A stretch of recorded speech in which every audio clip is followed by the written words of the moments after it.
चार most important question जो कि आपके 12th एग्जाम जैक बोर्ड 2026 में पूछा जाएगा। तो ये सवाल को बहुत ही सावधानी पूर्वक देखना और समझना, क्योंकि ये आपके एग्जाम में 100% पूछेगा। तो चलो सवाल को सोल्व करते हैं। यहाँ पे पूछ रहा है if A is equal to matrix 2 1 3 4 then find A square. मतलब ए स्क्वायर यहाँ पे फाइंड करना है मैट्रिक्स का, ठीक है। तो आप इसको कैसे फाइंड करोगे, देखो इसको कैसे बनाते हैं, ध्यान से देखना, आपको समझ में आएगा, पूरी वीडियो को देखना, ठीक है। तो ए स्क्वायर फाइंड करना है। ए स्क्वायर का मतलब क्या होता है, ए इंटू ए, ठीक है। ए इंटू ए का मतलब क्या हुआ कि ये दो बार लिखा जाएगा। ये जो बॉक्स में जो लिखा हुआ इसको हम दो बार यहाँ पर हम लिख लेंगे, ठीक है, इस तरह से। तो यहाँ पे लिख लो 2, यहाँ पे 1, यहाँ पे 3, यहाँ पे 4, ठीक है। यहाँ पे इंटू है तो इंटू का साइन दे दो, या ना भी दो तभी इंटू ही रहता है। फिर यहाँ पे वही चीज लिख दो जो लिखा हुआ है, ठीक है, इस तरह से। अब इसको हम लोग सोल्व करेंगे, इसका मल्टीप्लीकेशन करेंगे। तो इसका मल्टीप्लीकेशन कैसे करते हैं, देखो इसको, ये जो है इसको हम लोग रो बोलते हैं, ठीक है। इसको क्या बोलते हैं, रो बोलते हैं।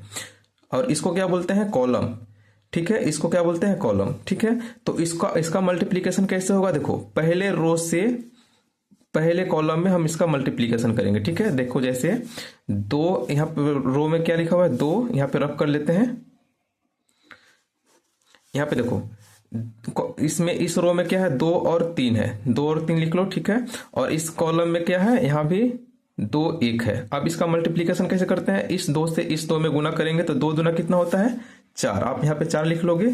उसके बाद इस 3 से इसमें एक गुना कर लेंगे, 3 से 1 में गुना करेंगे तो 3 एकम क्या होगा 3, यहाँ प्लस कर लेंगे 3 लिख लेंगे, ठीक है।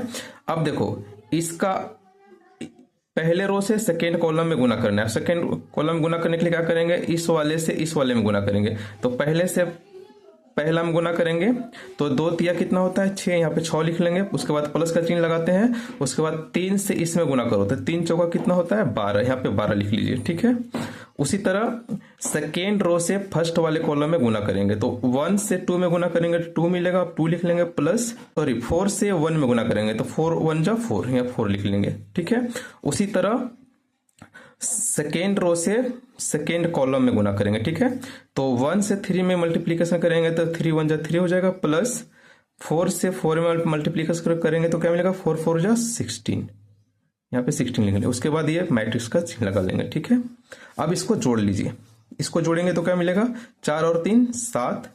उसी तरह 6 और 12 जोड़ेंगे तो क्या मिलेगा 18, 18 लिख लेंगे। उसके बाद 2 और 4 मिलकर कितना हो जाएगा 6। उसके बाद 16 और 3 मिलकर कितना हो जाएगा 19।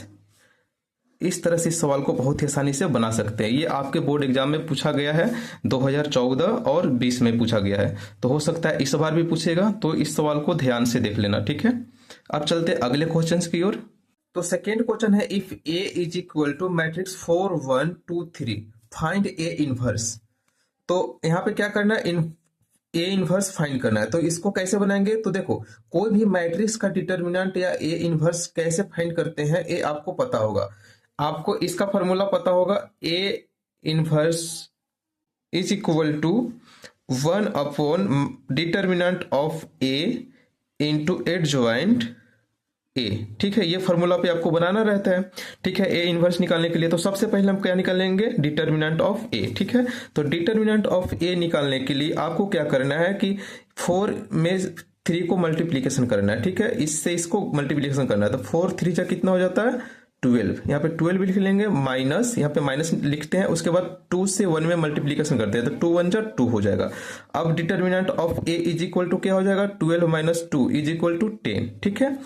अब हम इसको फाइंड कर लिए। अब हमको क्या करना है, ए इनवर्स को फाइंड करना है, ठीक है। ए इनवर्स फाइंड करने के लिए आपको फॉर्मूला लगाना है 1 upon determinant of A into adjoint A, ठीक है।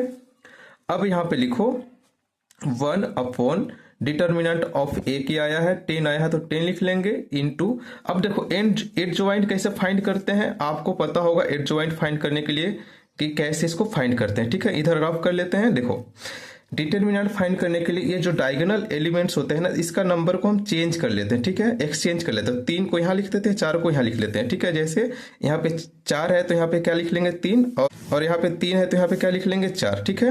अब जो रिमेनिंग एलिमेंट्स होते हैं उसका हम लोग साइन को चेंज कर देते हैं। मतलब यहाँ पे +2 है तो यहाँ पे कर देंगे क्या कर देंगे -2, यहाँ पे +1 है तो यहाँ पे कर देंगे -1। ठीक है, ये आपका एडजॉइंट निकल गया। ठीक है, तो आपको यही चीज उठा करके यहाँ पे रख देना है एडजॉइंट एक जगह पे।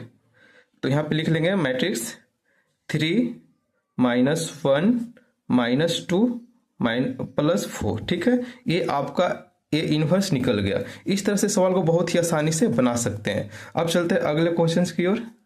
नेक्स्ट 3rd नंबर जो सवाल है यहाँ पे लिख रहा है determinant of 3x x1 is equal to determinant of 3 2 4 1।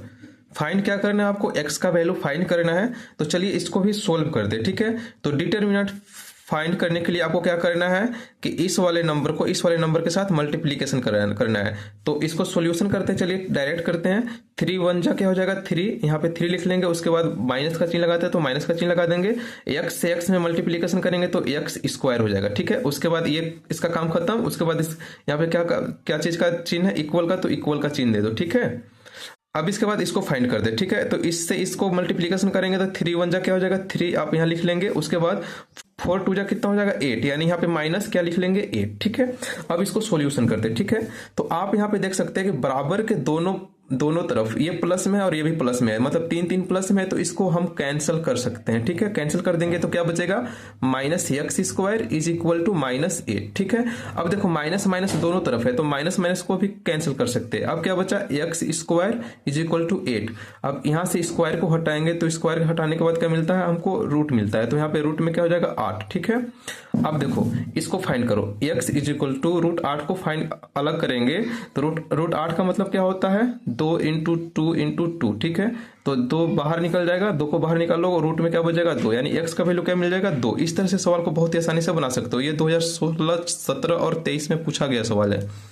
तो चलते हैं अब अगले सवाल की ओर, और ये लास्ट सवाल है और ये 2012 13 और 19 में पूछा गया सवाल है। तो हो सकता है कि इस बार भी पूछा जा सकता है, तो इस सवाल को भी आप रिवीजन कर लेना। ठीक है, तो यहाँ पे दिया है डिटर्मिनेंट ऑफ 3 -1 -2 0 0 -1 3 -5 0 को फाइंड करना है, मतलब डिटर्मिनेंट निकालना है। तो आप इसको कैसे निकाल सकते हैं, देखो इसको ध्यान से देखना। ठीक है, ये जो आपका जो लाइन होता है ना, ये इसको बोलते हैं रो। ठीक है, क्या बोलते हैं रो, और इसको क्या बोलते हैं कॉलम।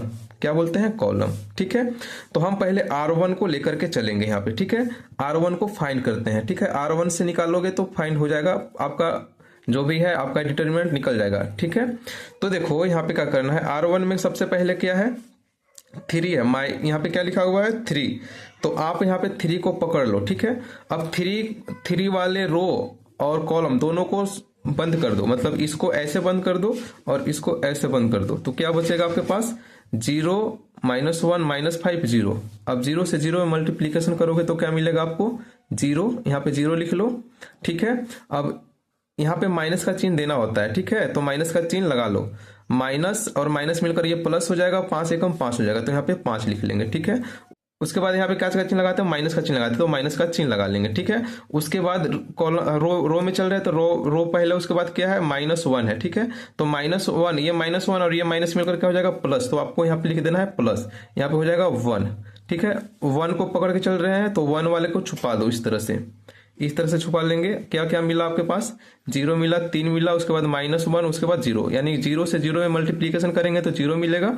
ये 3 और ये -1, तो माइनस क्या हो जाएगा, मल्टीप्लीकेशन करेंगे -3 हो जाएगा, इसमें माइनस और इसमें माइनस मिलकर के क्या हो जाएगा ये प्लस, यानी प्लस का क्या हो जाएगा 3। ठीक है, अब चलते हैं अगले रो में।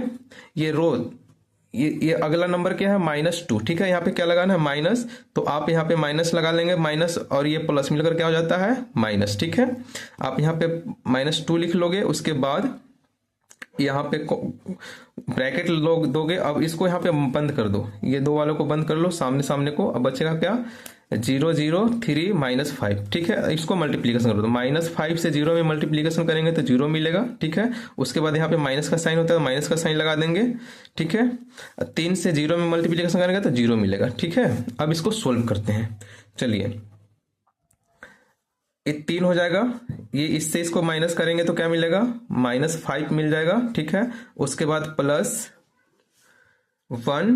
और ये दोनों को जोड़ेंगे तो क्या मिलेगा 3, मतलब 1 × 3, ठीक है। उसके बाद यहाँ पे माइनस का साइन लगा देंगे, माइनस हो जाएगा, 0 में से 0 जाएगा तो 0, 0 को 2 से गुना करेंगे मतलब 0 इंटू 2 हो जाएगा इस तरह से। अब इसको आगे सोल्व करते हैं तो 3 पचे क्या हो जाता है 15, यानी कि माइनस के 15 हो जाएगा। उसके बाद प्लस 3 एकम 3, उसके बाद 2 से 0 में गुना करेंगे तो 0 हो जाएगा, इसका खत्म हो जाएगा, ठीक है जो भी है। अब देखो, अब -15 प्लस 3 मिलकर कितना हो जाएगा -12, और यही आपका आंसर है, ठीक है। इस तरह से सवाल को बहुत ही आसानी से बना सकते हैं। ऐसी वीडियो देखने के लिए मेरे चैनल को सब्सक्राइब करो। तब तक के लिए बाय, मिलते हैं अगले वीडियो में।